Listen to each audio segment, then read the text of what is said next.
La lingua siciliana è un tesoro, ha quella ricchezza, quella capacità di poter esprimere una gamma di sentimenti, emozioni, stati d'animo, stato di cose che a volte nell'italiano non trovo con facilità, eppure ritengo comunque di avere una discreta conoscenza della lingua italiana. Non sono un insegnante di linguistica, sia chiaro, però per scrivere un minimo di conoscenza della lingua c'è, anche di ricchezza del vocabolario.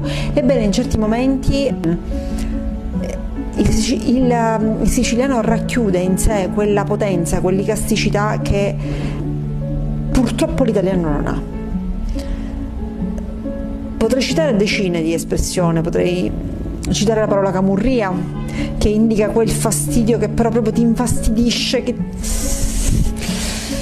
il fastidio non rende l'idea quando tu dici che camurria, che quando dici che una persona ha una camurria non stai lì, non puoi descriverla facilmente. Oppure un'altra espressione meravigliosa, siddiarsi, che anche lì ha a che fare con la sensazione del fastidio, dell'esasperazione.